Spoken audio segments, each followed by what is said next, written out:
actually not feeling the greatest today. I have a bit of a cold, like a sore throat and just stuffy nose and all kinds of icky stuff. Got a headache from congestion. Hey baby, Portia wants to say hi. Yeah.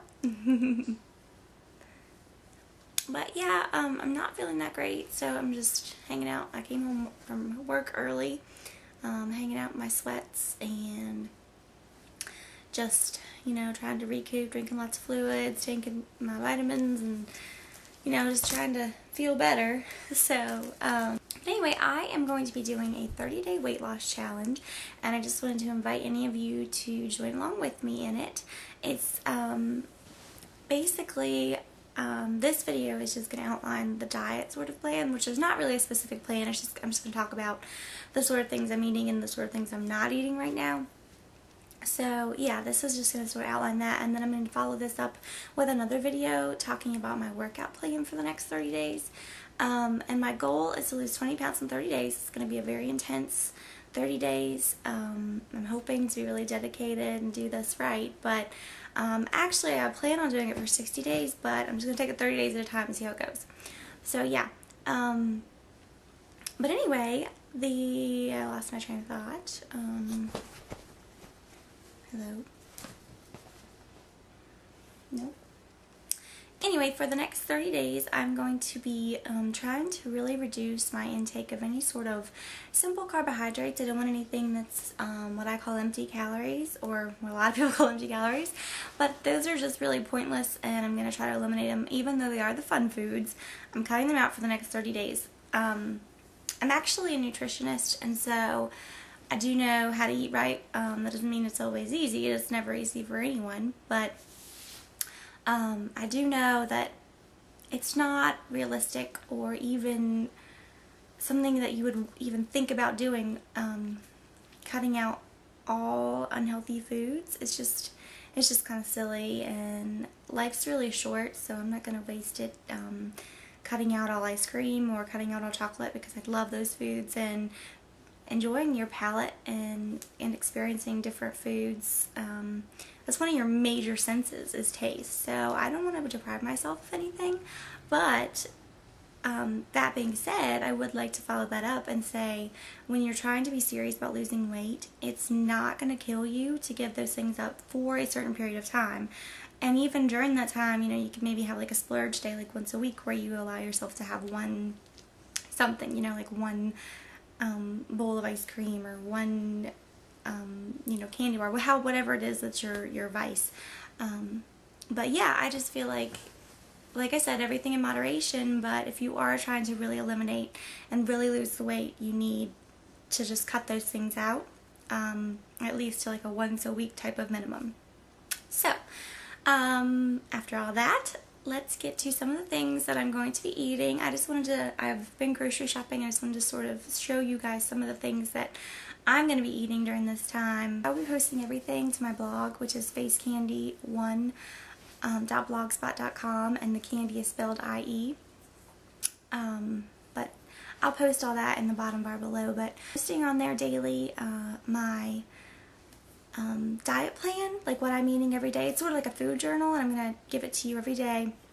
What I'm going to try to do is the night before actually post my menu for the next day, and then anything additional I would happen to eat, like if I, you know, pick up a nut, like a handful of nuts or something, just to sort of post it and let you guys know, a food journal, just so you can see the exact amount of calories I'm taking in. And I'm going to start posting my workout journal as well, so you can see how many calories I'm burning. So a pound of weight is 3,500 calories, and so what you want to do in order to lose a pound is have a deficit of 3,500 calories in your diet. So in order to lose 5 pounds a week, you have to create that, however many pounds you will lose, you have to create a deficit of 3,500 calories for that pound. So yeah, that's what I'm trying to do. I'm trying to create a deficit so that I can lose 5 pounds per week. So in essence, I'm going to be trying to burn 17,500 calories a week, and that's a lot.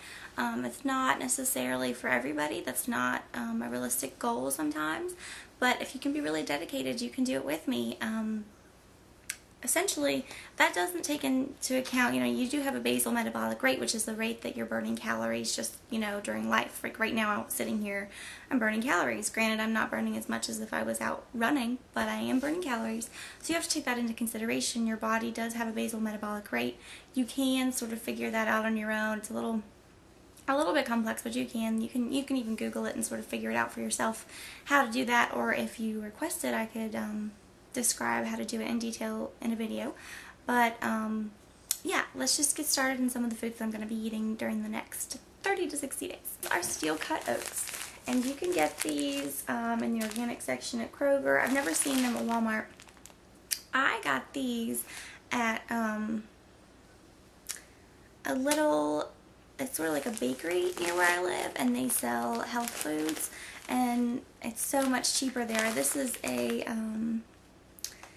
almost a 4-pound bag. It's 3.9 ounces, 3 pounds 9 ounces, and it was only $4. Typically you would pay for, like, I don't know, a third of this, you'd pay about $7, I feel like.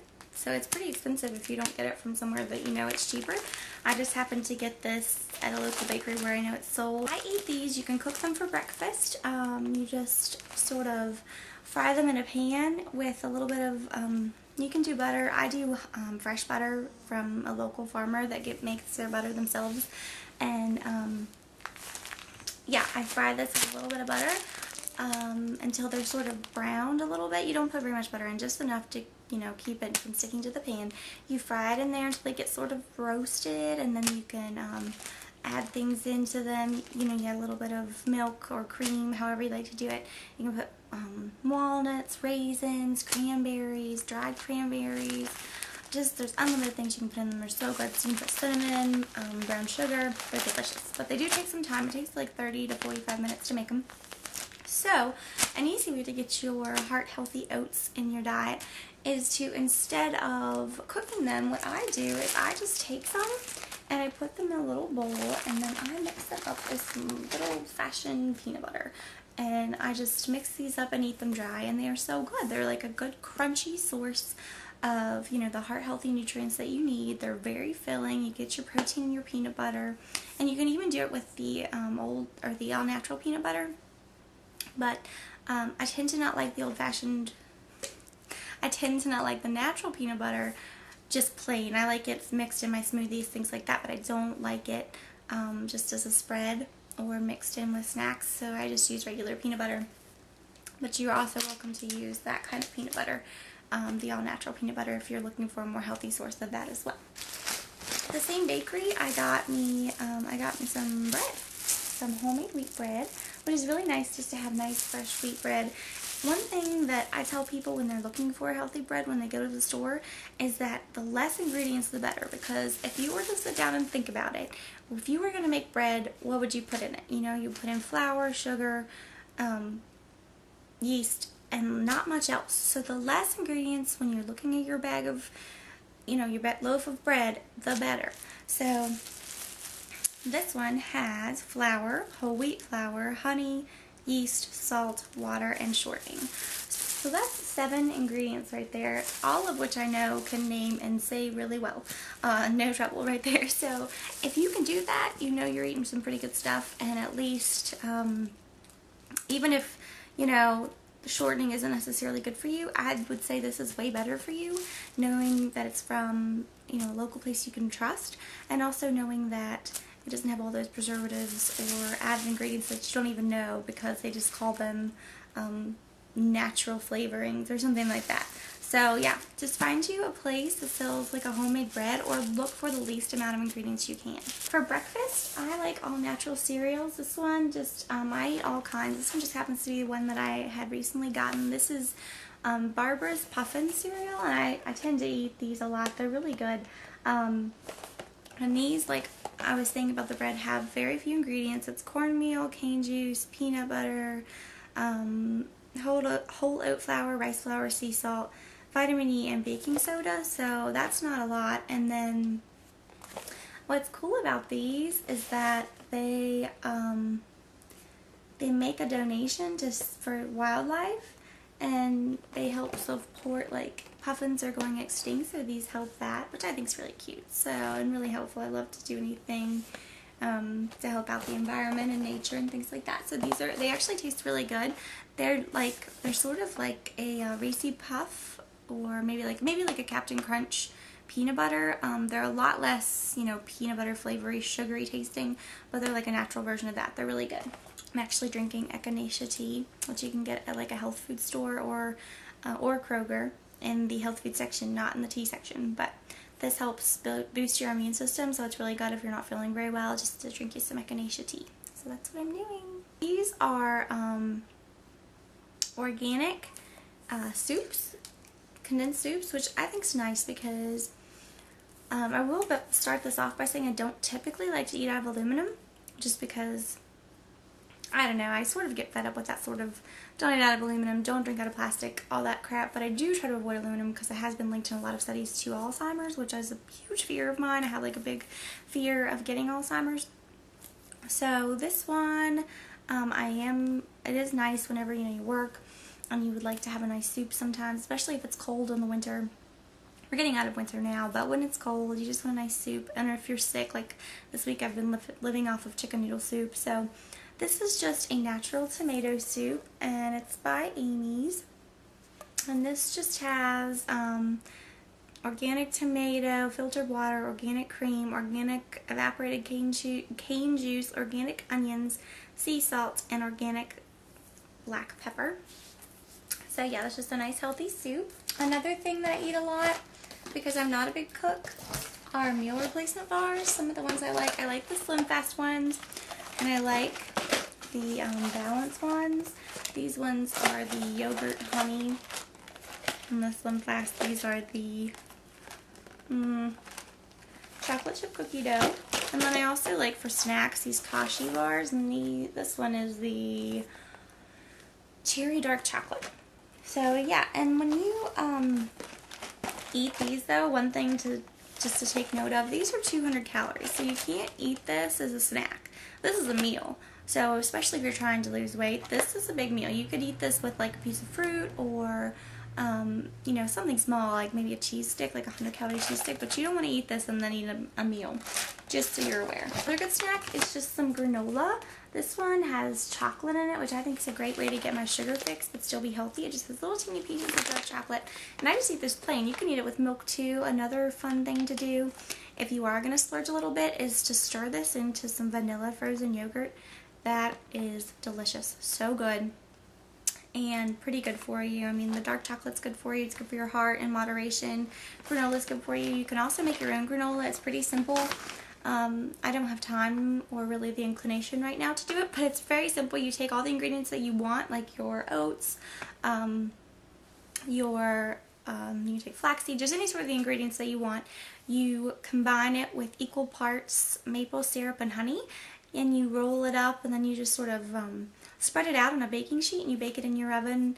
I think it's at like 350. I'll find out for sure and let you guys know in my blog, but you just bake it at 350 really slowly until you get it to sort of like a crispiness, and then you take it out and it's done. So that's really good too.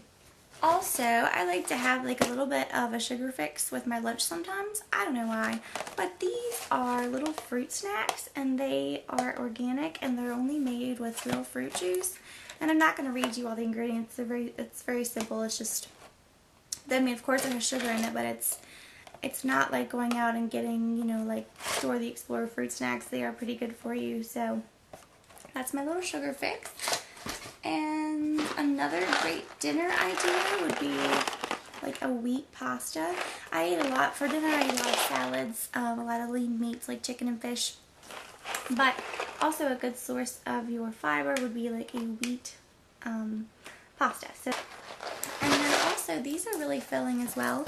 If you're looking for a nice a snack, it does have 200 calories in it. So this would be like, you know, not to be taken lightly. You don't just drink these constantly, but these are little Horizon organic milk, and they have strawberry, vanilla, and chocolate, and just regular. I love the strawberry and vanilla, so I get these, and Kroger has them where they do 10 for 10, so you get 10 of them for $1 each, which is a really good deal. So yeah, I get some of these and I use them for little snacks through, when I get really hungry or if I'm on the go and don't really have time to prepare anything. One last thing I wanted to just sort of throw out there is that I do take vitamins. Sometimes I take a prenatal just because they're a really well-rounded vitamin. Also, I get like kind of sick from vitamins, so I tend to take the kids ones. These are the gummies. And you just take 2 of them or 1 depending on what you prefer. The reason that I would recommend a vitamin, as a nutritionist, I sort of get frustrated with people when they take vitamins because they feel like, I'm going to eat really bad, but I'm going to take a vitamin, so it's okay. The truth of the matter is, you absorb your food's vitamin content much better naturally through just eating them in your foods, eating them in your fruits, eating them in your vegetables, getting them the natural way, the way you're supposed to. These aren't necessarily all absorbed, and sometimes there's so much extra in these that they're just completely excreted and bypass the entire systems that they need to be going through. So I'm not a huge pusher of vitamins. I just don't believe in them. But I would like to have a little disclaimer and say that, a long time ago when farmers would go out and they would properly plant their foods and then they would, allow for the soil to be replenished with good nutrients. Things aren't done like that now. Everything's like rush, rush, rush. They have to mass produce everything. So that being said, I do in a sense recommend vitamins. So I do take them occasionally, especially times like now when I'm not feeling my greatest, or if it's a time when I am not eating well, I would recommend it, but they're not a replacement for proper eating. So I just want to throw that out there. So take it as you will, but that's sort of my opinion. Okay, so that is sort of like some of the foods I'll be eating during my weight loss plan, just some healthy snack ideas, healthy meal plan ideas. Like I said, I will be posting some meal plans and my food journal on my blog. I'll be following this up really soon with my workout plan for this diet. The reason I'm not including it necessarily today is because I'm not feeling my greatest. You should never really start a workout routine when you don't feel very well, because it can, number 1, fail very easily, and number 2, you need to do a lot of resting when you're not feeling well as opposed to starting up a whole new workout routine. Anyway, good luck on your diet if you're going to join me in this, and if not, wish me luck. So I'll talk to you guys really soon, and I hope you have a great evening.